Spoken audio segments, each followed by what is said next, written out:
Practices ഞാൻ കണ്ടുപിടിച്ചത് എന്തൊക്കെയായിരുന്നു വെച്ചാൽ, ഇഷ്യൂ നമ്പർ 1, ഇയാൾ എന്ത് ചെയ്യുന്ന വെച്ചാൽ കമ്പനിയിൽ നിന്ന് സപ്പോസ് ഒരു 1 lakh ഡ്രോ ചെയ്യും. ഈ ഇൻവെസ്റ്റേഴ്സ് റിയൽ ടൈം ബേസിസിൽ എന്ത് ചെയ്യുന്നില്ല, ഈ കണക്ക് നോക്കിയിരിക്കുന്നില്ല. ഇയാൾ 1 ലക്ഷം രൂപ വിഡ്രോ ചെയ്തിട്ടുണ്ടെങ്കിൽ ഐഡിയലി ആരാ വിഡ്രോ ചെയ്തേ? ഈ ഡയറക്ടർ അല്ലേ വിഡ്രോ ചെയ്തേ. അപ്പൊ കണക്കിൽ കാണിക്കുമ്പോൾ ഈ ഡയറക്ടറിന്റെ പേരിലല്ലേ കാണിക്കേണ്ടത്. ഇയാൾ പോയിട്ട് ഈ ഇൻവെസ്റ്റേഴ്സിൽ വന്ന let's say there is A B, A വേണ്ട, will call it as B C D ഉണ്ടെങ്കിൽ ഈ ബി എന്ന് പറഞ്ഞ ആളുടെ കണക്കിൽ പോയിട്ട് 1 lakh വിഡ്രോ ചെയ്തു. ഈ ബി എന്ന് പറഞ്ഞ ആളുടെ മൊത്തം കണക്ക് നോക്കിയാൽ 1,23,400,000 രൂപയ്ക്ക് ഉണ്ടെങ്കിൽ അവിടുന്ന് 1 ലക്ഷം പെട്ടെന്ന് പോയാൽ അത് 1,22 lakhs ആയിട്ട് മാറി. ഇയാൾക്ക് പെട്ടെന്ന് കണ്ടുപിടിച്ച് നോക്കുമ്പോൾ മനസ്സിലാവൂല. പക്ഷെ ഇതെങ്ങനെ കണ്ടുപിടിച്ചെന്ന് വെച്ചാൽ, ഈ ഡേറ്റ എടുത്തിട്ട് നമ്മൾ ഒരു ഓഡിറ്റിംഗ് ചെയ്തു. ഓഡിറ്റിംഗ് ചെയ്തിട്ട് ഈ ഫുൾ റിപ്പോർട്ട് എടുത്തിട്ട് ഇൻവെസ്റ്റേഴ്സിന് മുമ്പിൽ പോയിട്ട് പ്രസന്റ് ചെയ്തു. പ്രസന്റ് ചെയ്തപ്പോഴാണ് ഇയാൾ ചോദിക്കുന്നത്, അല്ല ഞാൻ ഇങ്ങനത്തെ ഒരു 1 lakh എടുത്തിട്ടേ ഇല്ലല്ലോ എന്നുള്ളൊരു ചോദ്യം വന്നു. അപ്പോഴാണ് മനസ്സിലായത് ഈ 1 lakh ഇയാൾ വിഡ്രോ ചെയ്ത പൈസ അല്ല, ഈ ഡയറക്ടർ വിഡ്രോ ചെയ്തിട്ട് മറ്റേ ആളുടെ പേരിൽ പോയിട്ടാണ് ഇട്ടിരിക്കുന്നത്. ഫ്രണ്ട്സ്, നമ്മുടെ ഫിനാൻഷ്യൽ ടേംസിൽ, ഫിനാൻഷ്യൽ ലാംഗ്വേജിൽ ഇതിന് പറയുന്ന ഒരു പേരാണ് ഇൻവെസ്റ്റർ ഡ്രസ്സിംഗ് എന്ന് പറയും. പല പേരും പറയും. ഓക്കെ, ഇൻവെസ്റ്റർ ഡ്രസ്സിംഗ് എന്ന് പറഞ്ഞാൽ ഇയാൾ ബെനിഫിറ്റ് എടുക്കുന്നു, പക്ഷെ ബെനിഫിറ്റ് ഇയാളുടെ പേരിൽ കാണിക്കാതെ വേറൊരാളുടെ പേരിൽ കാണിച്ചിട്ട് എന്ത് ചെയ്യുക, ആ ഒരു എമൗണ്ട് അവിടുന്ന് വിഡ്രോ ചെയ്ത് കൊണ്ടുപോവുക. That is 1 example of fraud which all of you should be extremely careful about. Friends, എന്റെ ഓഡിയോ വീഡിയോ എല്ലാം പെർഫെക്റ്റ്ലി ക്ലിയർ ആണല്ലോ? ക്ലിയർ ആണെങ്കിൽ താഴെ ഒരു സ്മൈലി ബട്ടൺ ഉണ്ടാവും. ജസ്റ്റ് ഒരു തംസ് അപ്പോ എന്തെങ്കിലും ഇട്ടാൽ മാത്രം മതി. So that I can make sure that you are hearing me and it's all absolutely clear.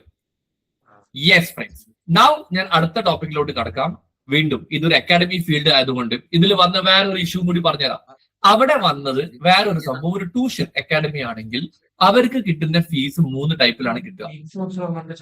ഒന്ന്, ട്യൂഷൻ ഫീസ് കിട്ടും, ശരിയല്ലേ? പിന്നെ 2, യൂണിഫോം ഫീസ് കിട്ടും.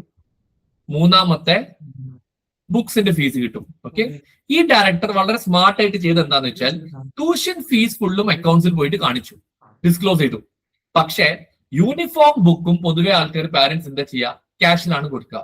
ഈ മൊത്തം ക്യാഷ് ഈ ഡയറക്ടർ അയാളുടെ പേഴ്സണൽ അക്കൗണ്ടിലോട്ട് എടുത്ത് മാറ്റിക്കളഞ്ഞു.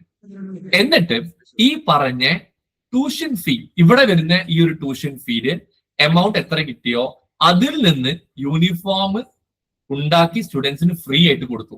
വീണ്ടും എന്ത് സംഭവിച്ചു, ഇവിടെ ഒരു 20 to 30 lakhs ഓഫ് എക്സ്ട്രാ പൈസയാണ് ഈ ഒരു ഡയറക്ടർ ഈ സ്കൂളിൽ നിന്ന് ഉണ്ടാക്കിയത്. സോ ഫ്രണ്ട്സ്, ഇത് എങ്ങനെ കണ്ടുപിടിക്കാം, അതാണ് രണ്ടാമത്തെ വരുന്ന ചോദ്യം. എഗെയിൻ നമ്മൾ ഇത് ചെക്ക് ചെയ്തപ്പം കുട്ടികളുടെ ഫീ റിസിപ്റ്റ് വെച്ച് ചെക്ക് ചെയ്ത സമയത്താണ് മനസ്സിലായത് അവര് യൂണിഫോം ഫീസ് അടച്ചിട്ടുണ്ട്. ആ യൂണിഫോം ഫീ എവിടെ വന്നിട്ടില്ല, കണക്കിൽ വന്നിട്ടില്ല. വരാതെ വന്നപ്പം അവിടെ ഒരു ഫ്രോഡ് ഉണ്ടെന്ന് മനസ്സിലായിട്ട് അത് പോയിട്ട് കണ്ടുപിടിച്ചു. എന്നിട്ട് അതിന്റെ ലീഗൽ ആക്ഷൻ ആണ് പിന്നെ അവിടെ എടുത്തിരിക്കുന്നത്. സോ ഫ്രണ്ട്സ്, ഞാനിപ്പോ ഒരു academic point of view 2 fruits പറഞ്ഞു. ഒന്ന്, ഒരാൾ വിഡ്രോ ചെയ്യുന്ന പൈസ മറ്റൊരാളുടെ പേരിൽ പോയിട്ട് കാണിക്കാം. 2, കിട്ടുന്ന ട്യൂഷൻ ഫീ അക്കൗണ്ട്സിൽ കാണിച്ചിട്ട് യൂണിഫോം ബുക്കിന് കിട്ടിയ പൈസ അക്കൗണ്ട്സിൽ കാണിക്കാതെ ഒഴിവാക്കുക. അങ്ങനെയും കുറെ ആൾക്കാർ എന്ത് ചെയ്യാറുണ്ട്. മൂന്നാമത്തെ ഒരു ഫ്രോഡ്, വളരെ കോമൺ ആയിട്ട് നടക്കുന്ന ഒരു ഫ്രോഡ്, ഒരുപാട് കമ്പനീസ് നടക്കുന്ന ഒരു ഫ്രോഡാണ് ഫ്യൂവൽ എക്സ്പെൻസ് ഫ്രോഡ്. അവിടെ എന്താ സംഭവിക്കാന്ന് വെച്ചാൽ എല്ലാ കമ്പനീസിലും കുറെ വർക്ക് ചെയ്യുന്ന എംപ്ലോയീസിനൊക്കെ ട്രാവലിംഗ് വരാറുണ്ട്. അപ്പൊ ഇവരൊക്കെ ട്രാവൽ ചെയ്യുമ്പോൾ അവരുടെ ഫ്യൂവൽ എക്സ്പെൻസ് പൊതുവെ ആരാ ബെയർ ചെയ്യേണ്ടത്? കമ്പനിയാണ് ബെയർ ചെയ്യേണ്ടത്, റൈറ്റ്? കമ്പനി ബെയർ ചെയ്യേണ്ടത് ആ സ്റ്റാഫിന്റെ അല്ലെങ്കിൽ ആ കമ്പനിയിൽ വർക്ക് ചെയ്യുന്ന ആളുടെ ഒഫീഷ്യൽ ചെലവുകൾ മാത്രമല്ലേ ബെയർ ചെയ്യാൻ പാടുള്ളൂ. ഒരുപാട് കമ്പനീസ് എന്താ ചെയ്യാന്ന് വെച്ചാൽ അവരുടെ സ്റ്റാഫിന് ഒരു പെട്രോൾ കാർഡ് വാങ്ങി കൊടുക്കും. ഈ പെട്രോൾ കാർഡ് വാങ്ങി കൊടുക്കേണ്ട മെയിൻ ഉദ്ദേശം എന്താന്ന് വെച്ചാൽ ആ പെട്രോൾ കാർഡ് എവിടെ പോയിട്ട് കാണിച്ചാലും അവർക്ക് ക്യാഷ് കൊടുക്കണ്ട, ഈ കാർഡ് സ്വൈപ്പ് ചെയ്താൽ എമൗണ്ട് അവരെ ബാങ്കിലോട്ട്, ഈ കമ്പനിയുടെ ബാങ്കിൽ നിന്ന് പൈസ പോവും, പെട്രോൾ നിറയ്ക്കും. ഈ മിസ്റ്റർ എ എന്ന് പറഞ്ഞ ഡയറക്ടർ ചെയ്തൊരു പണി എന്താന്ന് വെച്ചാൽ അയാളുടെ പേഴ്സണൽ കാറിൽ പോയിട്ട് ഈ പെട്രോൾ കാർഡ് വെച്ച് എല്ലാ മാസവും പെട്രോൾ നിറയ്ക്കുന്നു. അതും on an average 10,000 to 12,000 rupees. ഇത് കമ്പനിയിൽ ആരും അറിയുന്നില്ല. കമ്പനിയിൽ ചെലവിൽ വരുമ്പോൾ എങ്ങനെ വരുന്നത്, കമ്പനിയുടെ ഒരു ഒഫീഷ്യൽ ടൂർ എക്സ്പെൻസോ അല്ലെങ്കിൽ ഒഫീഷ്യൽ ട്രാവൽ എക്സ്പെൻസ് ആയിട്ട് കമ്പനിയിൽ ഇങ്ങനെ ബുക്ക് ചെയ്തുകൊണ്ടിരുന്നു. ഇതും എങ്ങനെ കണ്ടുപിടിച്ചു എന്ന് പറഞ്ഞാൽ ആ കമ്പനിക്ക് നമ്മളൊരു ബഡ്ജറ്റ് ഉണ്ടാക്കി കൊടുത്തു. ബഡ്ജറ്റ് പറഞ്ഞാൽ ഈ മാസം ഇത്ര ചെലവ് വരാൻ പാടുള്ളൂ. അങ്ങനെ ഉണ്ടാക്കി കൊടുത്തപ്പം അതിനായിട്ട് കൂടുതലായിട്ട് എവിടെയൊക്കെ ചെലവ് വന്നോ അത് പോയിട്ട് നോക്കി പിടിച്ചിട്ട് ട്രാക്ക് ചെയ്തപ്പോഴാണ് ഈ ഒരു പ്രശ്നം അവരുടെ മുമ്പിൽ വന്നത്. This is another example of a fuel expense fraud which happens in most of the companies. Okay, പിന്നെ അക്കാഡമിയിൽ ഡിസ്കസ് ചെയ്യുമ്പോൾ വേറെ വന്ന ഒരു മേജർ ഫ്രോഡ് എന്താന്ന് വെച്ചാൽ ഡിസ്കൗണ്ട്. സ്റ്റുഡൻസിന് അവർ എന്ത് കൊടുക്കും? ഡിസ്കൗണ്ട് കൊടുക്കും. ഈ കേസിൽ അവർ എങ്ങനെ ഡിസ്കൗണ്ട് കൊടുത്തെന്ന് വെച്ചാൽ, ഒരു സ്റ്റുഡന്റ് വന്നു, ഈ സ്റ്റുഡന്റിന് തരാനുള്ള ഫീസ് 10,000 ആണെന്ന് വിചാരിക്കാം. ഈ 10,000-ൽ 3,000 ഡിസ്കൗണ്ട് ആയിട്ട് കാണിച്ചിട്ട് 7,000 രൂപ മാത്രമേ എവിടെ വന്നിട്ടുള്ളൂ? ബാങ്കിൽ വന്നിട്ടുള്ളൂ. ഈ കുട്ടീനോട് പോയിട്ട് റിസിപ്റ്റ് ചോദിച്ചപ്പോഴാണ് മനസ്സിലാവുന്നത് ഈ കുട്ടി ഫുൾ 10,000 ഫീസ് അടച്ചിട്ടുണ്ട്, ഡിസ്കൗണ്ട് ആയിട്ട് ഒന്നും കൊടുത്തിട്ടില്ല. ഇയാൾ ചെയ്തെന്താന്ന് വെച്ചാൽ ആ കിട്ടിയ എമൗണ്ടിൽ ഒരു ഫേക്ക് ഡിസ്കൗണ്ട് റിസിപ്റ്റ് ക്രിയേറ്റ് ചെയ്തിട്ട് 3,000 രൂപ അയാളുടെ സ്വന്തം പോക്കറ്റിലോട്ട് എന്ത് ചെയ്തിട്ടുണ്ടാവും? റൂട്ട് ചെയ്തിട്ടുണ്ടായിരുന്നു. That is what happen over there. Everybody clear with this part? ഇതും വേറെ ഒരു ഏരിയ ആണ് where people can actually make frauds. So friends, ഇതൊക്കെ വരാതിരിക്കാൻ വേണ്ടി നിങ്ങളുടെ കമ്പനിയിലുള്ള അക്കൗണ്ടിങ് സിസ്റ്റം കുറച്ചും കൂടി ട്രാൻസ്പാരന്റ് ആയിരിക്കണം. അതിന്റെ സൊല്യൂഷൻ ഞാൻ അവസാനം തരാം. ബിഗിനിങ് നിങ്ങളോട് പറയേണ്ട പോയിന്റ്സ് എന്താന്ന് വെച്ചാൽ, ഒരു കമ്പനിയിൽ മാക്സിമം നമ്മൾ നമ്മുടെ സിസ്റ്റം ക്ലിയർ ആക്കിയിട്ടില്ലെങ്കിൽ അവിടെ കള്ളത്തരം നടക്കാനുള്ള ചാൻസ് വളരെയധികം കൂടുതലാണ്. പിന്നെ പേയ്മെന്റ് ഇൻ ക്യാഷ്. നിങ്ങളുടെ കമ്പനിയിൽ നിങ്ങൾ എത്ര പേയ്മെന്റ് ആണോ ക്യാഷ് വഴി ചെയ്യുന്നത്, അത്രയും നിങ്ങളുടെ കമ്പനിയിൽ ഫ്രോഡ് വരാനുള്ള ചാൻസസ് കൂടുതലാണ്, കള്ളത്തരം വരാനുള്ള ചാൻസസ് കൂടുതലാണ്. മാക്സിമം ഡിജിറ്റൽ ബാങ്കിങ് വഴി അല്ലെങ്കിൽ ഓൺലൈൻ ബാങ്കിങ് വഴി മാറ്റിക്കഴിഞ്ഞാൽ അവർ എന്ത് പൈസ കൊടുത്താലും അത് റെക്കോർഡിക്കൽ ആയിട്ട് സ്റ്റേറ്റ്മെന്റിൽ വരും. സ്റ്റേറ്റ്മെന്റിൽ വന്നു കഴിഞ്ഞാൽ അയാൾക്ക് അത് മുങ്ങാൻ പറ്റൂല. So friends, one of my biggest advice to all of you is that നിങ്ങൾ ഒരു ബിസിനസ് റൺ ചെയ്യുന്ന ഒരാളാണെങ്കിൽ മാക്സിമം പേയ്മെന്റ്സും ബാങ്ക് വഴി മാത്രമേ ചെയ്യാൻ പാടുള്ളൂ. ക്യാഷ് വഴി ചെയ്യുന്ന പേയ്മെന്റ്സ് എത്ര പറ്റുന്നോ അത്രയും നിങ്ങൾ എന്ത് ചെയ്യണം?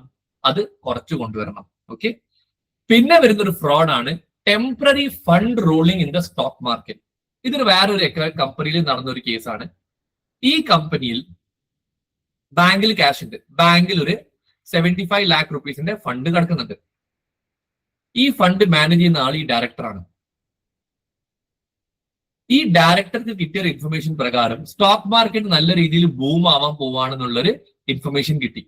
ഇയാൾ ചെയ്തത് എന്താന്ന് വെച്ചാൽ, ഈ 75 ലക്ഷം ബാങ്കിൽ നിന്ന് ഒരു 50 ലക്ഷം ഇയാൾ താൽക്കാലികമായിട്ട് ഒരു സ്റ്റോക്ക് മാർക്കറ്റിൽ പോയിട്ട് ഒരു ഷെയറിൽ ഇൻവെസ്റ്റ് ചെയ്തു.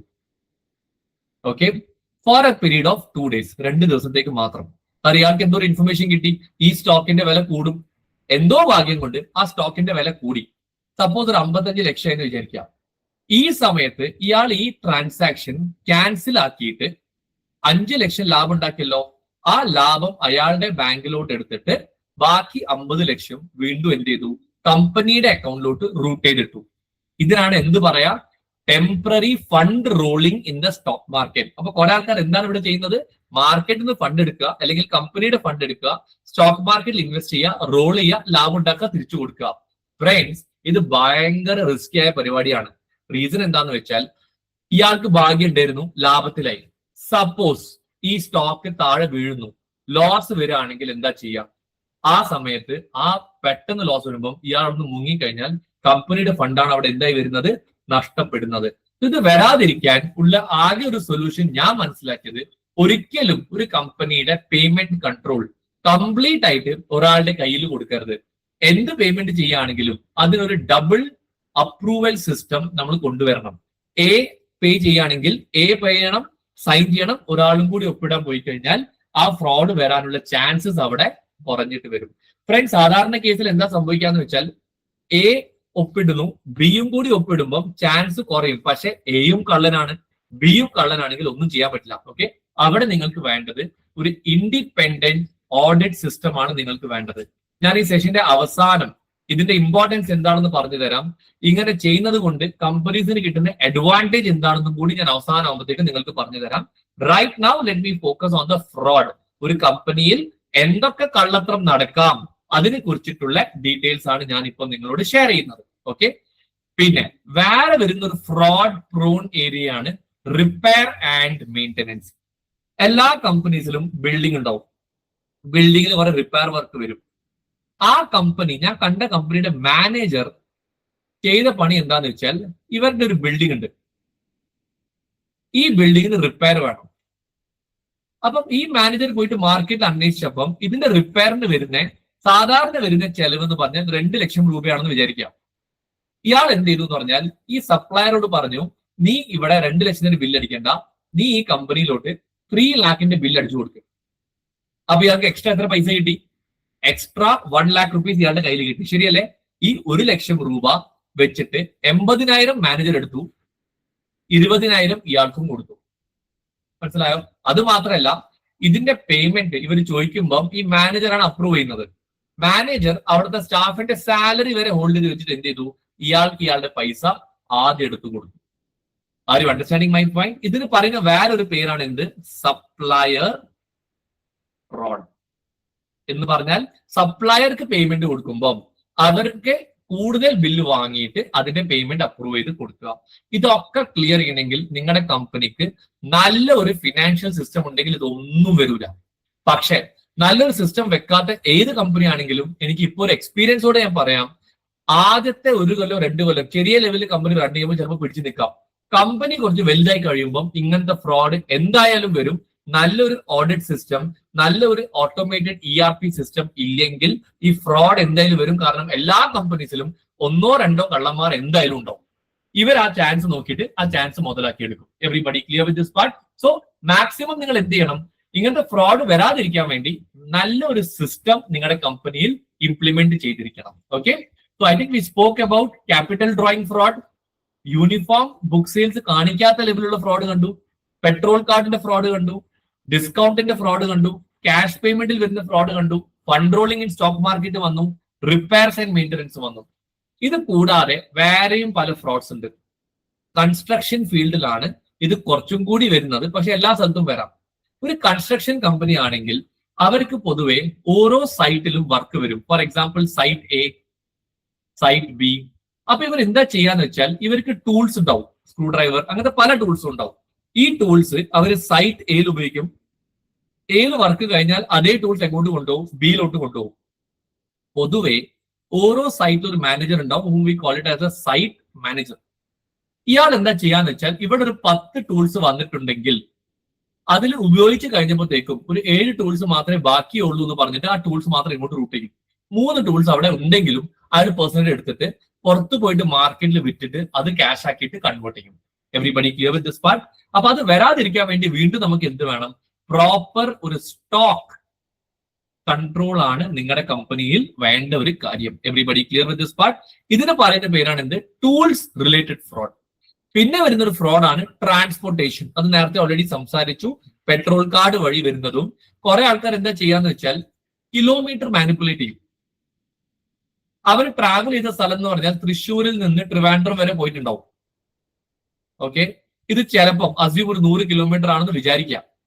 ഇവർ ബുക്കിൽ പോയിട്ട് എഴുതുമ്പോൾ 100 കിലോമീറ്റർ അല്ല, അതൊരു 250 കിലോമീറ്റർ ആണെന്ന് പറഞ്ഞ് കൂട്ടിയിട്ടോ എന്തെങ്കിലും രീതിയിൽ എക്സാജറേറ്റ് ചെയ്ത് എഴുതിയിട്ട് ആ 1 കിലോമീറ്റർക്ക് ഒരു 20 രൂപ വെച്ച് എടുക്കുകയാണെങ്കിൽ അങ്ങനെ കുറെ എക്സ്ട്രാ പേയ്മെന്റ് എടുക്കുന്ന കണ്ടമാനം കമ്പനീസ് നമ്മൾ കണ്ടെത്തിയിട്ടുണ്ട്. Everybody clear? ട്രാൻസ്പോർട്ടേഷൻ, പെട്രോൾ വളരെ സെൻസിറ്റീവ് ഏരിയ ആണ്. അവിടെ ഒരുപാട് ആൾക്കാർ ഒരു വലിയ കള്ളത്തരം ചെയ്യാത്ത ആൾക്കാരാണെങ്കിലും കുറച്ച് എത്തിക്സ് ഉള്ള ആൾക്കാരാണെങ്കിലും കുറച്ച് കള്ളത്തരം ചെയ്യുന്ന ഒരു ഏരിയ ആണ് എന്ത്? Transportation and such related fraud. Everybody clear? പിന്നെ ട്രാൻസ്പോർട്ടേഷൻ പറഞ്ഞു, റിപ്പയർസ് ആൻഡ് മെയിൻ്റനൻസ് പറഞ്ഞു, purchase manager tie up with supplier. ഇതാണ് വേറെ ഒരു ഫ്രോഡ്. ഇത് സാധാരണ കേസിൽ നടക്കുന്നത് ട്രേഡിംഗ് കമ്പനീസിലാണ് നടക്കുക. അപ്പൊ നിങ്ങൾ ഒരു ട്രേഡിംഗ് കമ്പനി സാധനം വാങ്ങുന്നു, സാധനം വിൽക്കുന്നു, അല്ലെങ്കിൽ സാധനം വാങ്ങുന്നു, ഉണ്ടാക്കി വിൽക്കുന്നു. ഇപ്പൊ VKC ഫുട്വെയർ ആവാം, സ്റ്റീൽ അതോറിറ്റി ഓഫ് ഇന്ത്യ ആവാം, എനി കമ്പനി ആവാം. ഈ കമ്പനീസിലൊക്കെ ഒരു മാനേജർ ഉണ്ടാവും, called as a purchase manager. ഇപ്പം ലെറ്റ് us say നമ്മൾ ഒരു ചെരുപ്പ് കമ്പനി വിചാരിക്കാം. ഈ പർച്ചേസ് മാനേജർക്ക് ചെരുപ്പ് വാങ്ങണമെങ്കിൽ പുറത്ത് പോയിട്ടാണ് ചെരുപ്പ് വാങ്ങുക. ചെരുപ്പിന്റെ റോ മെറ്റീരിയൽ അപ്പൊ എന്ത് വരും? അപ്പർ വരും, അതിന്റെ സോൾ വരും, ശരിയല്ലേ? ഇത് വാങ്ങുമ്പോൾ വാങ്ങിയിട്ടാണ് ഇവർ എന്ത് ചെയ്യുക? ചപ്പലിലോട്ട് കൺവേർട്ട് ചെയ്യുക. എന്നിട്ട് അവർ എന്ത് ചെയ്യും? സെയിൽ ചെയ്യും. ഇത് വാങ്ങുന്ന ഈ സപ്ലയറും ഈ മാനേജറും ടൈപ്പ് ആവും. എന്നിട്ട് ഈ ഒരു കമ്പനിയിൽ സപ്പോസ് അപ്പർ 10 എണ്ണം മതി എന്ന് വിചാരിക്കാം. പക്ഷെ ഇയാൾ എന്ത് ചെയ്യും? 10 എണ്ണം വിൽക്കൂല, 20 എണ്ണം വിൽക്കും. ഈ പർച്ചേസ് മാനേജർ അത് അപ്രൂവ് ചെയ്തിട്ട് അതിന്റെ പേയ്മെന്റ് ഇങ്ങോട്ടേക്ക് കൊടുക്കും. പിന്നെ എന്താ സംഭവിക്കാന്ന് വെച്ചാൽ ഈ 20 അപ്പർ വന്നല്ലോ, 20 അപ്പറിൽ എത്ര അപ്പറിന്റെ ആവശ്യം മാത്രമേ വരുന്നുള്ളൂ? 10 അപ്പറിന്റെ ആവശ്യം വരുന്നുള്ളൂ. ബാക്കി വരുന്ന 10 അപ്പർ അവിടെ എന്തായിട്ട് മാറും എന്ന് പറഞ്ഞാൽ ഡെഡ് സ്റ്റോക്ക് ആയിട്ട് മാറും. ആ സാധനം ഉപയോഗിക്കാൻ പറ്റാത്ത രീതിയിലോട്ട് കൺവേർട്ട് ആയിട്ട് തീരും. അങ്ങനെ കുറെ കമ്പനീസിന് എന്ത് വരാറുണ്ട്? നഷ്ടം വരാറുണ്ട്. ഈ ഒരു നഷ്ടം വരാതിരിക്കാൻ വേണ്ടി നിങ്ങൾ കൊണ്ടുവരേണ്ട ഒരു സിസ്റ്റത്തിന് പറയുന്ന പേരാണ് സ്റ്റോക്ക് ഓഡിറ്റ്. വളരെ സ്ട്രിക്റ്റ് ആയിട്ട് ചെയ്യണം. എല്ലാ മാസവും ചെയ്യണം, അല്ലെങ്കിൽ ക്വാർട്ടർലി നിർബന്ധമായിട്ട് ചെയ്യണം. ഓരോ ക്വാർട്ടർലി ഇത് ചെയ്ത് കഴിഞ്ഞാൽ അവിടെ നിങ്ങൾക്ക് ഈ ഡെഡ് സ്റ്റോക്കോ കാര്യങ്ങളോ കയറി വരുമ്പം ഈ മാനേജറിന്റെ തലയിലോട്ട് ഇട്ട് കഴിഞ്ഞാൽ ഇയാൾക്ക് പ്രഷർ കൂടും. ഇവിടെ ഒരാൾ നോക്കുന്നുണ്ടെന്ന് മനസ്സിലാവും. നോക്കുന്നുണ്ടെന്ന് മനസ്സിലായി കഴിഞ്ഞാൽ ഒരാളും പിന്നെ എന്ത് ചെയ്യൂല? കള്ളത്തരം ചെയ്യൂല. മാക്സിമം കള്ളത്തരം നടക്കുന്നത് എപ്പോഴാന്ന് പറഞ്ഞാൽ ആൾക്കാർ നോക്കുന്നില്ല, ഞാൻ ഒറ്റക്കാണ്, എനിക്ക് എന്ത് വേണമെങ്കിലും ചെയ്യാം എന്നുള്ളൊരു അഹങ്കാരം വരുമ്പോഴാണ് ആൾക്കാർ പൊതുവെ എന്ത് ചെയ്യുക? ഇങ്ങനത്തെ കള്ളത്തരവും ഇങ്ങനത്തെ ഒരു ഫ്രോഡ് ആക്ടിവിറ്റീസിലൂടെ അവർ എന്ത് ചെയ്യുക? ഇറങ്ങുക. Everybody clear with this part now friends? Fantastic. Can I go to the next part? Okay. So next, apart from this, debtors manipulation. Yes, ഇത് ഞാൻ ഒരു ഗോൾഡ് കമ്പനിയിൽ കണ്ടുപിടിച്ച ഒരു ഫ്രോഡ് ആയിരുന്നു, ഡെപ്റ്റാസ് മാനിപ്പുലേഷൻ. ഈ ഒരു ഗോൾഡ് ഷോറൂമിൽ 20 കൊല്ലമായിട്ട് വർക്ക് ചെയ്യുന്ന ഒരു അക്കൗണ്ടന്റ് ആണ് ജോലി ചെയ്തുകൊണ്ടിരുന്നത്. ഫ്രണ്ട്സ്, അക്കൗണ്ടന്റ്മാരെ ഒരിക്കലും ഫുൾ ആയിട്ട് വിശ്വസിക്കരുത്. അതും ഒരു അക്കൗണ്ടന്റ് ഒരേ പണി ഒരുപാട് കൊല്ലം ചെയ്യുകയാണെങ്കിൽ അയാൾക്ക് കണക്കിൽ നല്ല ഗ്രിപ്പ് ഉണ്ടാവും, ബിസിനസ് ഓണേഴ്സിന് അത്ര ഗ്രിപ്പ് ഉണ്ടാവൂല. ആ അക്കൗണ്ടന്റ് എത്തിക്കൽ അക്കൗണ്ടന്റ് ആണെങ്കിൽ നിങ്ങളുടെ ഏറ്റവും വലിയ ഭാഗ്യം.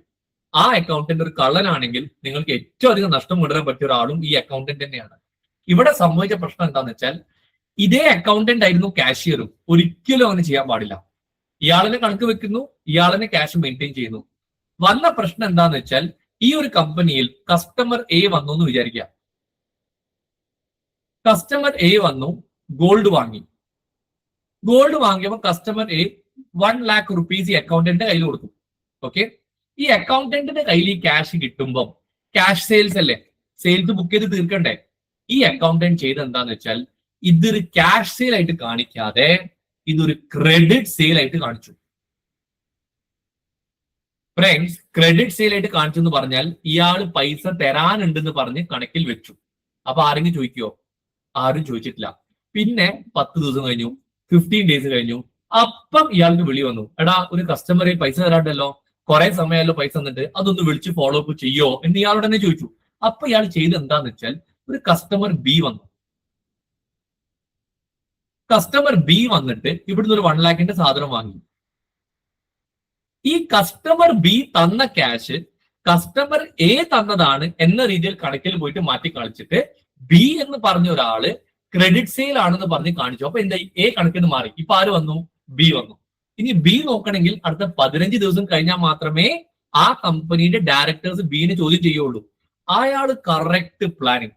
ഓരോ 15 ദിവസം കഴിയുമ്പോഴത്തേക്കും അടുത്ത ആളെ കൊണ്ടുവരിക, ബീനെ ഒഴിവാക്കാൻ സീനെ കൊണ്ടുവരിക, പിന്നെയും 10 ദിവസം കഴിയുമ്പോൾ സീനെ ഒഴിവാക്കാൻ ഡീനെ കൊണ്ടുവരിക. ഇങ്ങനെ പ്ലാൻ ചെയ്ത് മൊത്തം ആ കമ്പനിയിൽ നിന്ന് 25 ലക്ഷം രൂപയാണ് കട്ടെടുത്ത് കൊണ്ടുപോയത്. ഞാൻ ഇവര് പിടിച്ചത് എങ്ങനെയാന്ന് വെച്ചാൽ ഒരു സമയത്ത് ഈ ഡെപ്റ്റാസ് ഇങ്ങനെ കയറി കിടക്കുമ്പോൾ ഈ ട്രെൻഡ് കണ്ടു. എ 15 days പോയി, ബി 15 days, എല്ലാവർക്കും 15 days ക്രെഡിറ്റ് പീരീഡ്. ഞാൻ നേരെ ഓണറെ വിളിച്ച് ചോദിച്ചു, നിങ്ങൾക്ക് ശരിക്കും ഇങ്ങനെ തന്നെയാണോ? നിങ്ങളുടെ കമ്പനിയിൽ ക്രെഡിറ്റ് പീരീഡ് കൊടുക്കാറുണ്ടോ? അപ്പോഴാണ് ഓണർ പറഞ്ഞത്, പൊതുവെ നമ്മൾ ക്രെഡിറ്റ് പീരീഡ് കൊടുക്കാറില്ല, നമ്മുടെ സ്റ്റാഫിനെ അറിയുന്ന ആരെങ്കിലും ആണെങ്കിൽ മാത്രമേ എന്ത് ചെയ്യാറുള്ളൂ? ക്രെഡിറ്റ് പീരീഡ് കൊടുക്കുകയുള്ളൂ. അപ്പൊ നോക്കുമ്പോൾ ഈ അക്കൗണ്ടന്റിന്റെ ആൾക്കാർ തന്നെയാണ് മാക്സിമം എന്ത് ചെയ്യുന്നത്? ക്രെഡിറ്റ് പീരീഡ് എന്ന് പറഞ്ഞ് കണക്കിൽ നിൽക്കുന്നത്. ഒന്ന് ചെക്ക് ചെയ്യാൻ വേണ്ടി നേരെ ഒരാളുടെ നമ്പർ എടുത്ത് വിളിച്ചിട്ട് ചോദിച്ചു, സാറേ നിങ്ങളുടെ ഒരു പേയ്മെന്റ് തരാനുണ്ട് 1 lakh, അത് തന്നിട്ടുണ്ടോ, അല്ലെങ്കിൽ അത് എപ്പോഴാണ് തരിക, ഞാൻ കളക്ട് ചെയ്യാൻ വരണോ എന്ന് പറഞ്ഞിട്ട് ഭീമാ ഗോൾഡ് ആണെന്ന് പറഞ്ഞ് അവിടുന്ന് വിളിച്ചു. ഇത് സംസാരിച്ച് കഴിഞ്ഞപ്പം അയാൾ അപ്പൊ സ്പോട്ടിൽ റിപ്ലൈ പറയാണ്, അല്ല ഞാൻ എന്റെ പൈസ തന്നല്ലോ. ഇത് കേട്ടപ്പോഴത്തേക്കും സാധനം പൊട്ടിത്തെറിച്ചു. ആ അക്കൗണ്ടന്റിന് ഓൺ ദ സ്പോട്ട് കേസാക്കി, അവിടുന്ന് പുറത്താക്കി, അതിന്റെ അഗൈൻ ലീഗൽ ആക്ഷൻ എടുത്തു. സോ ഫ്രണ്ട്സ്, ഈ ഒരു പ്രോസസ്സിന് പറയുന്ന ഒരു പേരാണ് ടീമിംഗ് ആൻഡ് ലാഡിംഗ്. നിങ്ങളുടെ കമ്പനിയിലും സൺട്രി ഡെപ്റ്റാസ്, ക്രെഡിറ്റേഴ്സ് ഒരു പൈസ കിട്ടാനുണ്ടെന്ന് പറഞ്ഞ് കിടക്കുമ്പോൾ ഇടക്കുന്ന് ഒരു അക്കൗണ്ടന്റ് കയ്യിൽ ഫുൾ ആയിട്ട് കൊടുക്കരുത്. ഐഡിയലി നിങ്ങളുടെ ഈ ഒരു ഫ്രോഡ് വരാതിരിക്കാൻ നിങ്ങൾ ചെയ്യേണ്ട 2 കാര്യങ്ങൾ എന്താണെന്ന് വെച്ചാൽ, പോയിന്റ് നമ്പർ 1, ഒരിക്കലും അക്കൗണ്ട്സും ക്യാഷും ഒരാളുടെ കയ്യിൽ കൊടുക്കരുത്. അക്കൗണ്ട്സ് വേറെ, ക്യാഷ് വേറെ. പിന്നെ അക്കൗണ്ട്സ് ചെയ്യുന്ന ആൾ തന്നെ കളക്ഷൻ ചെയ്യരുത്. അങ്ങനെ വരുമ്പോഴും ഇയാൾക്ക് അവിടെ എന്ത് ചെയ്യാൻ പറ്റും? മാനിപ്പുലേറ്റ് ചെയ്യാൻ പറ്റും. 3 റോളായിട്ട് ഡിവൈഡ് ചെയ്ത് കഴിഞ്ഞാൽ ഈ ഒരു ഫ്രോഡ് അവിടെ നടക്കൂല. Everybody clear with this part? Yes. പിന്നെ ഡെപ്റ്റാസ് മാനിപ്പുലേഷൻ പഠിച്ചു, GST കൺസൾട്ടൻസ്. യെസ് ഫ്രണ്ട്സ്, ഇതാണ് അടുത്ത വരുന്ന ഒരു ഇമ്പോർട്ടന്റ് ഭാഗം. ഞാനൊരു ചാർട്ടേഡ് അക്കൗണ്ടന്റ് ആണ്. ആസ് എ CA ഞാൻ കണ്ട ഒരു മെയിൻ പ്രോബ്ലം മാർക്കറ്റിൽ കണ്ടതാന്ന് കൂടി പറഞ്ഞുതരാം. ഒരുപാട് ആൾക്കാർ GST കൺസൾട്ടന്റ് ആയിട്ട് മാർക്കറ്റിൽ വർക്ക് ചെയ്യാറുണ്ട്. ഓക്കെ, അവരെന്ത് ചെയ്യും? നിങ്ങളുടെ കണക്കെടുക്കും, നിങ്ങളോട് കാര്യങ്ങൾ സംസാരിച്ചിട്ട് ടാക്സ് അടയ്ക്കും, GST ഫയൽ ചെയ്യും. കാണുമ്പോൾ വളരെ സിമ്പിൾ പ്രാക്ടീസ് അല്ലേ? പക്ഷേ ഈ കൺസൾട്ടൻസ് ഒരിക്കലും ഒരു ചാർട്ടേഡ് അക്കൗണ്ടൻസ് ലെവലിലോട്ടുള്ള ഒരു നോളജ് ഉള്ള ആൾക്കാരായിരിക്കണം എന്നില്ല. കുറെ ആൾക്കാർ പൈസക്ക് വേണ്ടി മാത്രം കളിക്കുന്ന ആൾക്കാരായിരിക്കും. ഇവരെ ഫുള്ളായിട്ട് വിശ്വസിക്കരുത്. വിശ്വസിച്ചോളൂ, നിങ്ങളുടെ കൂടെ നിൽക്കുന്ന ആൾക്കാരാണ്. എത്തിക്കൽ ആണെങ്കിൽ വളരെ നല്ലത്. പക്ഷെ എല്ലാ സ്ഥലത്തും എന്തുണ്ടാവും? ചില ആൾക്കാർ അൺഎത്തിക്കൽ ആയിരിക്കും. ഞാൻ കണ്ട കുറച്ച് കേസസിൽ ഇവർ ചെയ്യാൻ എന്താന്ന് വെച്ചാൽ, മിസ്റ്റർ എ എന്ന് പറഞ്ഞ ആളുണ്ടെന്ന് വിചാരിക്കാം. ഇയാളുടെ GST കണക്ക് ഉണ്ടാക്കുന്നത് ഈ പറഞ്ഞ കൺസൾട്ടന്റ് ആണ്. ഈ കൺസൾട്ടന്റിന് കയ്യിൽ ക്യാഷ് ഇല്ല, പെട്ടെന്ന് ക്യാഷ് വേണം, അത്യാവശ്യം വന്നു. ഇയാൾ എന്ത് ചെയ്യുമെന്ന് വെച്ചാൽ, ഇയാളോട് വിളിച്ചൊരു കണക്കുണ്ടാക്കി പറയും, നിങ്ങൾ ഈ മാസം അടയ്ക്കേണ്ട GST 30,000 ആണെന്ന് സപ്പോസ് പറഞ്ഞു എന്ന് വിചാരിക്കാം. ശരിക്കുള്ള കണക്ക് പ്രകാരം, ഞാൻ കണ്ടുപിടിച്ച ഒരു കേസിൽ ശരിക്കുള്ള കണക്ക് പ്രകാരം ഇയാൾ കൊടുക്കേണ്ട GST എമൗണ്ട് 20,000 മാത്രമായിരുന്നു. പക്ഷെ ഈ പറഞ്ഞ ആൾക്ക് GST എന്താണെന്നൊന്നും അറിയില്ല. ഈ ആള് കൺസൾട്ടന്റ് എന്ന് പറയുന്നോ അത് ശരി, ഇയാളെടുത്ത് 30 കൊടുക്കും. ഇയാള് 30 വാങ്ങിയിട്ട് 20,000 മാത്രം എന്ത് ചെയ്തു? ഈ ഒരു കമ്പനിയിലോട്ട് ടാക്സ് അടച്ചിട്ട് 10,000 അയാളുടെ പോക്കറ്റിൽ എടുത്ത് മുങ്ങി. അങ്ങനെ വന്ന് കുടുങ്ങിയ കുറെ ആൾക്കാരും ഉണ്ട്. മനസ്സിലായോ? സോ ഫ്രണ്ട്സ്, ഒരിക്കലും നിങ്ങളുടെ കൺസൾട്ടൻസിനെ ഫുൾ ആയിട്ട് വിശ്വസിക്കരുത്. അതിനും പറഞ്ഞൊരു പോയിന്റ് ആണ്. ഇതിൽ വരുന്ന കേരളത്തിൽ ഞാൻ കാണുന്ന ഒരു പ്രശ്നം എന്താന്ന് വെച്ചാൽ, നിങ്ങൾ തന്നെയാണ് ഒരു കൺസൾട്ടന്റിന് വെക്കുക, അതേ കൺസൾട്ടന്റ് ആണ് ഒരു CA കാരനെ വെക്കുക. ഒരിക്കലും അങ്ങനെ ചെയ്യരുത്. കൺസൾട്ടന്റിനെ വെച്ചോളൂ. ഈ കൺസൾട്ടന്റ് ഡയറക്ട്ലി നിങ്ങൾ അറിയുന്ന ആളായിരിക്കണം. ഒരു കൊല്ലത്തൊരു ഓഡിറ്റിംഗ് ചെയ്യുന്ന CA നിങ്ങൾ അറിയുന്ന ഒരാളായിരിക്കണം. ഈ CA കാരനും കൺസൾട്ടന്റും ഒരിക്കലും ഫ്രണ്ട്സ് ആവാൻ പാടില്ല. പറഞ്ഞ മനസ്സിലായല്ലോ? ഇവിടെ പൊതുവെ എന്താ നടക്കുക? ഇയാൾ പറയും ഈ CA നല്ലതാണ്, ഈ കമ്പനി ഞാൻ അങ്ങോട്ട് കൊടുക്കും. അങ്ങനെ ഒരിക്കലും ചെയ്യരുത്. കാരണം ഇവർ രണ്ടുപേരും കൂടിക്കഴിഞ്ഞാൽ ഇയാളുടെ കള്ളത്തരം ഇയാൾ വെറുതെ ഒളിപ്പിച്ചു കഴിഞ്ഞാൽ നിങ്ങൾക്ക് ബുദ്ധിമുട്ടാണ്. പക്ഷെ ഇയാൾ വേറെ, ഇയാളുടെ പണി എന്താണ്? ഇവരെ തെറ്റ് കണ്ടുപിടിക്കാം. ഇയാൾ നന്നായിട്ട് തെറ്റ് കണ്ടുപിടിച്ച് ഇങ്ങോട്ട് കയ്യിലോട്ട് തരും. Are you getting my point? അങ്ങനെ വരുമ്പോൾ നിങ്ങൾക്ക് വലിയ പ്രശ്നങ്ങളൊന്നും ഇല്ലാതെ നല്ല സ്മൂത്ത് ആയിട്ട് ബിസിനസ് ചെയ്ത് മുമ്പോട്ടേക്ക് നീങ്ങാൻ പറ്റും. Everybody clear with this part? ഇനിയും കുറെ കള്ളത്തരങ്ങളുണ്ട് ഫ്രണ്ട്സ്. ഓക്കെ, കുറച്ചും കൂടി ഇത് പറഞ്ഞു തീർക്കാം. Salary incentive calculation. ഇത് ഞാനൊരു ഗോൾഡ് ഷോറൂമിൽ കണ്ടതാണ്. എല്ലാ മാസം അവസാനം നിങ്ങൾ പേറോളിലല്ലേ എന്ത് ചെയ്യുക? സാലറി കൊടുക്കുക. ഈ പേറോൾ ഒരുപാട് ഓണേഴ്സിന് ചെക്ക് ചെയ്യാൻ സമയം കിട്ടാറില്ല. അപ്പം ഞാൻ ഒരു സ്ഥലത്ത് ചെക്ക് ചെയ്തപ്പം പഞ്ചിങ് റിപ്പോർട്ടിൽ കാണിച്ചത് ഒരു 22 ദിവസത്തെ പഞ്ചിങ് ആണെങ്കിൽ അയാൾ സാലറി വാങ്ങിയ സമയത്ത് 24 ഡേയ്സ് കാണിച്ചിട്ടാണ് സാലറി വാങ്ങിയത്. അത് മാത്രമല്ല, ഇതൊരു ഗോൾഡ് ഷോറൂം ആയിരുന്നു. അപ്പൊ അവിടെ വരുന്ന ഇൻസെന്റീവ് പൊതുവെ കൊടുക്കുമല്ലോ. അപ്പൊ അവര് ഒരു സെയിൽസ്മാൻ ഒരു 10 ഗ്രാം ഗോൾഡ് വിറ്റിട്ടുണ്ടെങ്കിൽ അയാൾക്ക് ഒരു 1000 രൂപ ഇൻസെന്റീവ് ആണെന്ന് വിചാരിക്കാം. ഇയാള് 10 ഗ്രാം ഗോൾഡ് വിറ്റിട്ട് റിപ്പോർട്ടിൽ പോയി കാണിച്ചപ്പം ഇത് 20 ഗ്രാം ആയിട്ട് കാണിച്ചു. കഴിഞ്ഞ മാസത്തെയും ഈ മാസത്തെയും കൂട്ടി കാണിച്ചു. എന്നിട്ട് 2 രൂപ എന്ത് ചെയ്ത് വാങ്ങി? അവിടുന്ന് ഇൻസെന്റീവ് എടുത്ത് വാങ്ങി. അങ്ങനെ വാങ്ങിയപ്പോഴും കമ്പനിക്ക് അവിടെ നഷ്ടം വരികയാണ്. ഇതൊന്നും ഓണേഴ്സിന് നോക്കാനുള്ള സമയം ഇല്ലാത്തത് കൊണ്ട് ഇവർ അത് എന്ത് ചെയ്യാണ്? എക്സ്പ്ലോയിറ്റ് ചെയ്യാണ്. Friends, everybody clear with this part? പിന്നെ ക്യാഷ് സെയിൽസ്. ഇതൊരു കാർ മാനുഫാക്ചറിങ് കമ്പനിയിൽ കണ്ടൊരു പ്രശ്നമാണ്. ഒരു ടൂൾസ് ഉണ്ടാവും എന്ന് പറഞ്ഞാൽ ഒരു കാറിന്റെ ഉള്ളിൽ പല type of spares and tools വേണ്ടി വരും. ഈ ടൂൾസ് വിൽക്കുമ്പോൾ ഈ കസ്റ്റമർ ചിലപ്പോൾ എന്ത് ചെയ്യുന്ന വെച്ചാൽ ക്യാഷ് ആയിട്ടാ പൈസ കൊടുക്കുക. ഇവിടെ ഇരുന്ന അക്കൗണ്ടന്റ് ശമ്പളം എന്ന് പറഞ്ഞാൽ ആ സമയത്ത് ഒരു 15,000 റുപ്പീസ് ആയിരുന്നു. ഇതൊരു 4 കൊല്ലം മുമ്പത്തെ കേസാണ്. ഒരു 15,000 സാലറി വാങ്ങുന്ന ഒരാൾ, ഞാൻ അവിടെ കണക്ക് ചെക്ക് ചെയ്യാൻ വേണ്ടി പോകുമ്പോൾ ഇയാൾക്ക് ശമ്പളം വളരെ കുറവാണ്. പക്ഷെ ഇയാൾ വരുന്നത് ഒരു നല്ലൊരു ബുള്ളറ്റിൽ വരുന്നു. ഇയാൾക്ക് നല്ലൊരു ഐഫോൺ ഉണ്ട്. ഓക്കെ, ഇത് കണ്ടപ്പോൾ ഒരു സംശയം, ഇപ്പൊ 15,000 ശമ്പളം വെച്ച് ഇയാൾ EMI-യിലായിരിക്കും ചിലപ്പോൾ എടുത്തുണ്ടാവുക. അങ്ങനെയൊക്കെ തോന്നുമല്ലോ.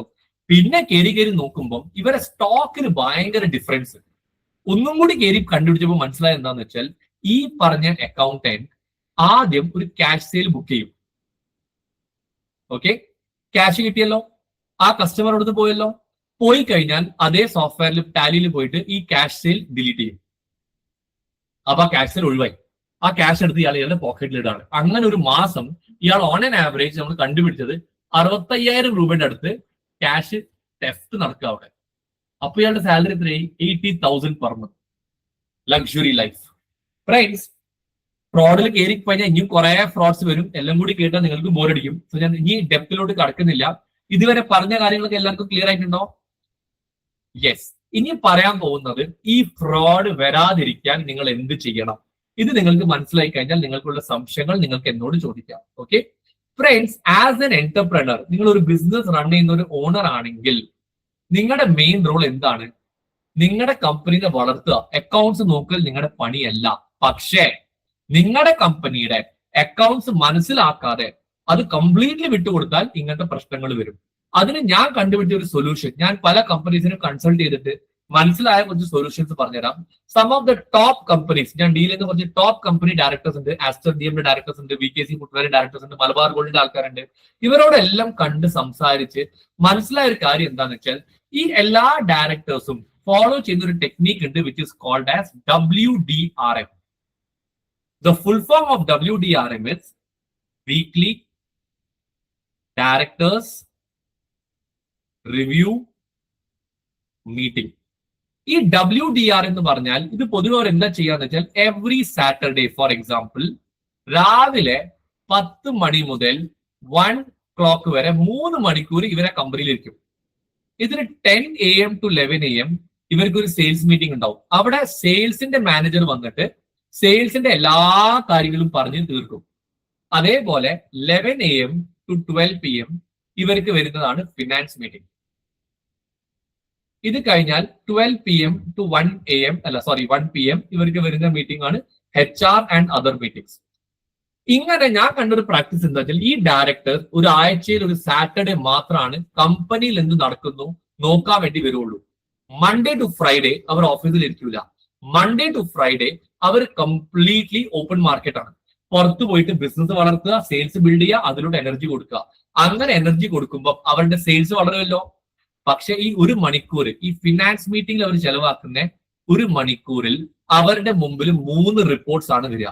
ഓക്കെ, ഫിനാൻസ് മീറ്റിംഗ് അവർക്ക് ഈ 3 റിപ്പോർട്ട്സ് പഠിച്ചാൽ ഫിനാൻസിൽ നടക്കുന്ന എല്ലാ സാധനവും മനസ്സിലാക്കാൻ പറ്റും. First report is called as profit report. ഈ പ്രോഫിറ്റ് റിപ്പോർട്ടിൽ അവർ ചോദിക്കുന്ന ക്വസ്റ്റ്യൻസ് എന്തൊക്കെയാന്ന് വെച്ചാൽ ആ കമ്പനിയുടെ ശരിക്കുള്ള ലാഭം എത്രയുണ്ട്, അതാണ് ചോദ്യം നമ്പർ 1. രണ്ടാമത്തെ ചോദ്യം ഇവർ ടാർഗറ്റ് ചെയ്ത ലാഭം എത്രയുണ്ട്, അതിലോട്ട് എത്താൻ വേറെ എന്തൊക്കെ ചെയ്യണം. സോ ബേസിക്കലി ലാഭം എങ്ങനെ കൂട്ടണം എന്നാണ് അവർ അവിടെ നോക്കുക. അക്കൗണ്ട്സ് മീറ്റിംഗ്, ഫിനാൻസ് മീറ്റിംഗിൽ നോക്കുക. സെയിൽസ് മീറ്റിംഗിൽ അവർ എന്ത് നോക്കും? എങ്ങനെ സെയിൽസ് വർദ്ധിപ്പിക്കാം. അക്കൗണ്ട്സ് മീറ്റിംഗ് എങ്ങനെ നോക്കും? എങ്ങനെ പ്രോഫിറ്റ് വർദ്ധിപ്പിക്കാം. Everybody clear with this part? രണ്ടാമത്തെ റിപ്പോർട്ടിന് അവർ പറയുന്ന ഒരു പേരാണ് ഇന്റേണൽ ഓഡിറ്റ് റിപ്പോർട്ട്. ഈ റിപ്പോർട്ടിൽ അവർ മെയിൻ ആയിട്ട് വർക്ക്ഔട്ട് ചെയ്യുന്ന കാര്യങ്ങൾ എന്തൊക്കെയാന്ന് വെച്ചാൽ കമ്പനിയിൽ ഫ്രോഡ് വരാനുള്ള സാധ്യതകളുണ്ടോ, എവിടെയൊക്കെ പ്രശ്നങ്ങളുണ്ട്, എവിടെയൊക്കെ നല്ല അക്കൗണ്ടിങ് സിസ്റ്റം കൊണ്ടുവരണം. പറഞ്ഞ മനസ്സിലായോ? അത് വെച്ചിട്ട് അവർ നല്ലൊരു ഓട്ടോമേറ്റഡ് ERP സിസ്റ്റം കൊണ്ടുവരും. ഈ ഒരു പക്ക ERP സിസ്റ്റം വന്നിട്ട് 1 ടീം, ഒരു ചാർട്ടേഡ് അക്കൗണ്ടൻസ് ആവാം, കൺസൾട്ടൻസ് ആവാം, ഇതിൽ എക്സ്പേർട്സ് ആയ ആൾക്കാരായിരിക്കാം. ഈ എക്സ്പേർട്സ് ഇവരോട് പറയും നിങ്ങളുടെ കമ്പനിയിൽ ഇപ്പം ഇങ്ങനെയാണ് ക്യാഷ് നടക്കുന്നത്, ഇത് നടന്നാൽ നിങ്ങൾക്ക് പണി കിട്ടും, ബാങ്ക് ഇങ്ങനെയാണ്, GST ഇങ്ങനെയാ പോകുന്നത്, ഇതിങ്ങനെ മൊത്തം നോക്കിയിട്ട് നിങ്ങളുടെ കമ്പനിയിൽ ഫ്രോഡ് വരാൻ പാടില്ല, നിങ്ങളുടെ അക്കൗണ്ടിംഗ് സിസ്റ്റം സ്ട്രോങ് ആയിരിക്കണം, പിന്നെ നിങ്ങൾക്ക് GST-ലോ ഇൻകം ടാക്സിലോ ഒരു ഇഷ്യൂസ് പോലും എന്ത് വരാൻ പാടില്ല, അവിടെ വരാൻ പാടില്ല. ഈ ഒരു റിപ്പോർട്ട് ഒരു എക്സ്പെർട്ട് ടീം ഉണ്ടാക്കി കഴിഞ്ഞാൽ അവർക്ക് 1 മണിക്കൂറിന്റെ ഉള്ളിൽ അത് അറിഞ്ഞു കഴിഞ്ഞാൽ ആ കമ്പനിയിൽ ഫ്രോഡ് നടക്കൂല. Everybody clear with this part? So first report ഏതാ പറഞ്ഞത്? Profit report. രണ്ടാമത്തെ റിപ്പോർട്ട് എന്താ പറഞ്ഞേ? ഇന്റേണൽ ഓഡിറ്റ് റിപ്പോർട്ട് ആണ് രണ്ടാമത്തെ റിപ്പോർട്ടായിട്ട് വരുന്നത്. മൂന്നാമത്തെ റിപ്പോർട്ടാണ് ലീഗൽ റിപ്പോർട്ട്. ഇവിടെ അവർ എന്താ നോക്കാന്ന് വെച്ചാൽ ആം ഐ ലീഗലി സേഫ് എന്ന് പറഞ്ഞാൽ GST കൃത്യമായിട്ട് അടയ്ക്കുന്നുണ്ടോ, ഓഡിറ്റ് റിപ്പോർട്ടിൽ നോക്കുന്നുണ്ടെങ്കിലും എന്തെങ്കിലും ലീഗൽ ഇഷ്യൂസ് വരാൻ ചാൻസ് ഉണ്ടോ, അവർക്ക് വേറെ ഏതെങ്കിലും ലീഗാലിറ്റിയിൽ നോക്കേണ്ട ആവശ്യമുണ്ടോ, വേറെ എന്തെങ്കിലും പുതിയതായിട്ട് നിയമം കൊണ്ടുവരണോ, ആ റിപ്പോർട്ടിന് പറയുന്ന പേരാണ് എന്ത്? Legal report. ഈ 3 റിപ്പോർട്ടും കറക്റ്റ് ആയിട്ട് നോക്കി സാറ്റർഡേ 1 മണിക്കൂർ ചെലവാക്കി നിങ്ങളുടെ മുമ്പിൽ ആ റിപ്പോർട്ട് എത്തിക്കാൻ വേണ്ടി ഒരാഴ്ച പണിയെടുക്കും. ഒരു ഫിനാൻസ് ടീം പണിയെടുക്കും. അവർ വർക്ക് ചെയ്യും, റിപ്പോർട്ട് ഉണ്ടാവും, പ്രസന്റ് ചെയ്യും. പക്ഷെ ആസ് എൻ ഓണർ 1 മണിക്കൂറിൽ ഇത് നടന്നു കഴിഞ്ഞാൽ ഞാൻ ഇവിടെ പറഞ്ഞ മെജോറിറ്റി ഫ്രോഡും നിങ്ങളുടെ കമ്പനിയിൽ വരാതെ മാറും. അപ്പൊ ഓട്ടോമാറ്റിക്കലി നിങ്ങളുടെ കമ്പനി വളരും. വളരുമ്പോൾ നിങ്ങൾക്ക് അടുത്ത ലെവലിലോട്ട് സ്കെയിൽ അപ്പ് ചെയ്യാൻ പറ്റുന്നതാണ്. ഫ്രണ്ട്സ്, അതായിരുന്നു പോയിന്റ് നമ്പർ 1, നല്ല ഒരു ഓഡിറ്റ് സിസ്റ്റം കൊണ്ടുവരണം.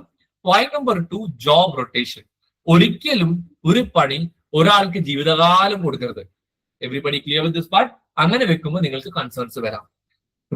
Point number 3, privacy contracts. Of late ഒരുപാട് ലാപ്ടോപ്സിൽ ഒരു ഫീച്ചർ വന്നിട്ടുണ്ട്. ഒരു എംപ്ലോയി ആയിട്ട് ഒരു പ്രൈവസി കോൺട്രാക്ട് ഒപ്പിട്ട് കഴിഞ്ഞാൽ നിങ്ങളുടെ കമ്പനി ലാപ്ടോപ്പ് ആണെങ്കിൽ അതിൽ അവർ ചെയ്യുന്ന വർക്കിന്റെ സ്ക്രീൻഷോട്ട് നിങ്ങൾക്ക് കിട്ടിയിരിക്കും. അപ്പം ഒരാൾക്ക് ആ ലാപ്ടോപ്പിൽ ഇരുന്നിട്ടോ കമ്പനി ഫോണിൽ ഇരുന്നിട്ടോ എന്ത് ചെയ്യാൻ പറ്റില്ല, കള്ളത്തരം ചെയ്യാൻ പറ്റില്ല. അവരുടെ personal phone, personal laptop office hours കഴിഞ്ഞിട്ട് ഉപയോഗിച്ചാൽ മാത്രം മതി. അങ്ങനെ വരുമ്പോൾ അത്രയും നിങ്ങളുടെ ഫ്രോഡ് അവിടെ കുറഞ്ഞു വരും. 4ാമത്തെ പോയിന്റ്, CCTV ക്യാമറ മാൻഡേറ്ററി ആണ്. എല്ലാ കമ്പനീസിലും അത് വെച്ചിരിക്കണം. ക്യാഷ് തെഫ്റ്റോ ഫിസിക്കലായിട്ട് എന്തെങ്കിലും റോങ് ആക്ടിവിറ്റി നടക്കുകയാണെങ്കിൽ അത് അവിടെ നിങ്ങൾക്ക് എന്ത് ചെയ്യാൻ പറ്റും, ട്രാക്ക് ചെയ്യാൻ പറ്റും. 5ാമത്തെ point, punching card. Punching card കുറച്ചും കൂടി ഒത്തന്റിക് ആക്കണം. ഫിംഗർ ത്രംപിംഗ് ആയിരിക്കണം. അവിടെ തന്നെ സാലറി റിപ്പോർട്ട് ജനറേറ്റ് ചെയ്യുന്ന രീതിയിലോട്ട് വർക്ക്ഔട്ട് ചെയ്യണം. എന്നാൽ മാത്രമേ ആ പഞ്ചിങ് കാർഡ് റിപ്പോർട്ട് വെച്ചിട്ട് കാര്യം വരുന്നുള്ളൂ. Point number 6, regular internal audit. ഒരു എക്സ്പെർട്ട് ടീമിനെ ഹയർ ചെയ്യാം. നിങ്ങൾക്ക് വരാൻ പോകുന്ന മാക്സിമം എക്സ്പെൻസ് ഒരു മാസത്തിൽ 15,000 to 20,000 ആയിരിക്കും.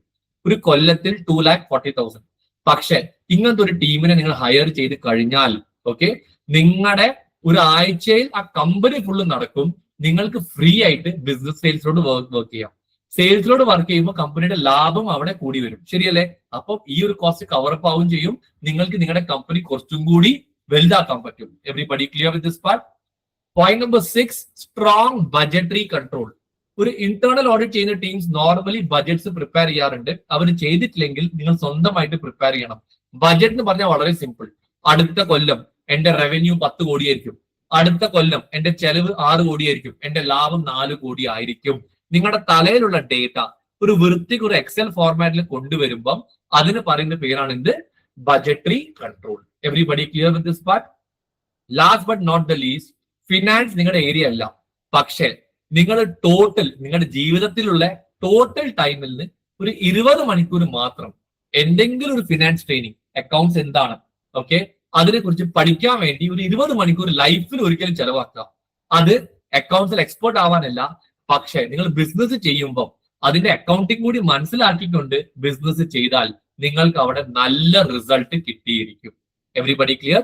Last point, strong employee agreements. Employees ആയിട്ട് നല്ലൊരു എഗ്രിമെന്റ് സെറ്റ് ചെയ്യാം. കാരണം നല്ല എഗ്രിമെന്റ് ഉണ്ടെങ്കിൽ അവർ എന്തെങ്കിലും കള്ളത്തരം ചെയ്താൽ നിങ്ങൾക്ക് അവരെതിരെ ലീഗൽ ആക്ഷൻ എടുക്കാനുള്ള അധികാരം ഉണ്ടാവും. And sign an NDA, non disclosure agreement. നിങ്ങളുടെ കമ്പനിയുടെ പ്രൈവറ്റ് ഡേറ്റ പുറത്ത് എവിടെയും കൊടുക്കാൻ പാടില്ല. കൊടുത്താൽ അവർക്ക് അത് ബുദ്ധിമുട്ടായിട്ട് വരുന്ന അവർക്ക് അത് ക്ലിയർ ആയിട്ട് മനസ്സിലാക്കാൻ പറ്റണം. That's all about the forensic audit friends. കുറച്ച് ഫ്രോഡും പറഞ്ഞു, അതിന്റെ പരിഹാരവും പറഞ്ഞു. Now I will keep the desk open. നിങ്ങൾക്ക് എന്ത് സംശയം ഉണ്ടെങ്കിലും ഇപ്പം ചോദിക്കാം. ചില ആൾക്കാർക്ക് ഓപ്പൺ ഗൂഗിൾ മീറ്റിൽ ചോദിക്കാൻ മടിയുണ്ടെങ്കിൽ my number is given here. Number note ചെയ്തിട്ട് എനിക്ക് ഒരു വാട്സ്ആപ്പ് അയച്ചാൽ I will save your contact. ഭാവിയിൽ എപ്പെങ്കിലും സംശയം ഉണ്ടെങ്കിൽ if you ask me I will clear it for you. But just one request, നിങ്ങൾ ഈ ട്രെയിനിങ്ങിലായി ഇരുന്നെന്ന് പറഞ്ഞിട്ട് ഒരു ഹായ് അയക്കണം. എന്നാലേ നമ്പർ സേവ് ചെയ്യുള്ളൂ. സേവ് ചെയ്യാത്ത നമ്പേഴ്സ് എനിക്ക് മെസ്സേജ് അയക്കാൻ പറ്റൂല. അത്രമാത്രം മെസ്സേജസ് വരുമ്പോൾ എനിക്ക് ഡീൽ ചെയ്യാൻ പറ്റാറില്ല. Alright?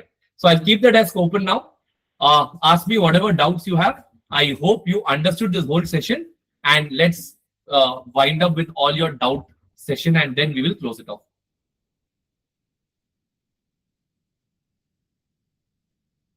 Yes, friends. Any doubts?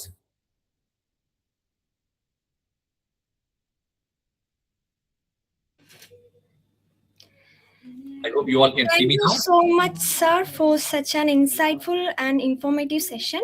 Your explanation and real life experiences were very valuable for all of us. We truly appreciate you for sharing your knowledge with us today. I would also like to inform all participants that certificates will be provided only to those who have filled the registration form. If you haven't filled it yet, kindly complete it. The registration link is available in the chat box. Now we will move on to the question answer session. If you have any doubts, you can unmute your microphone and ask your questions.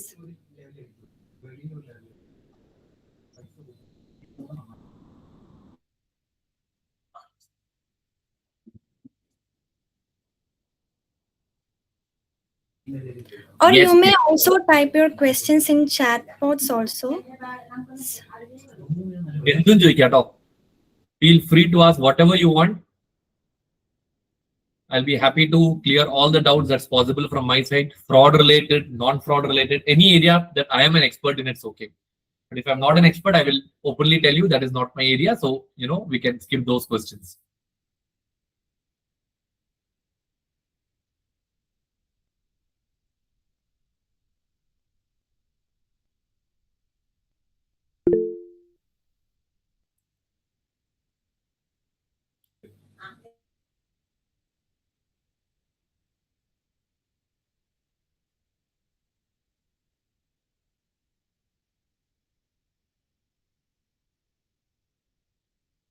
Deepika, I think everybody is thoroughly clear, or they haven't understood anything at all.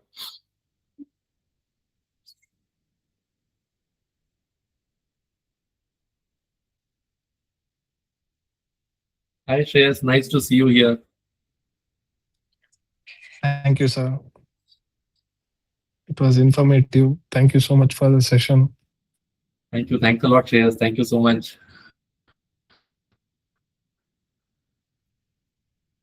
So I think, Deepika, we can wrap up.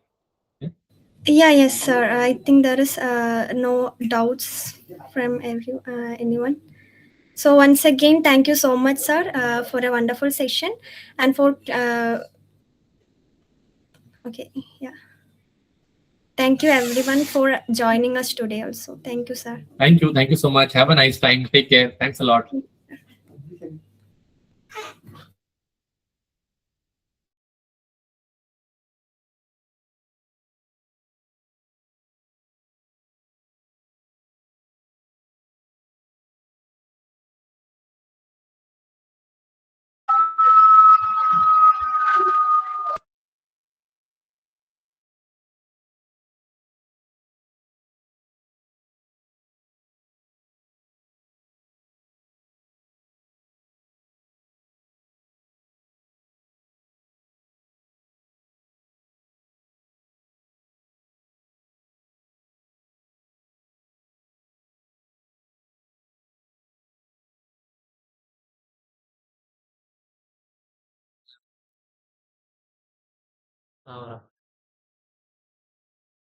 Sound second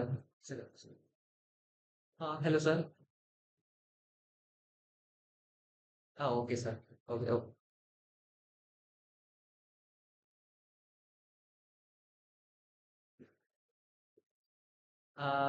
ഒരു 40 ആ ഒരു range എപ്പോഴും ഉണ്ടാവാറുണ്ട് okay okay okay thank you sir thank you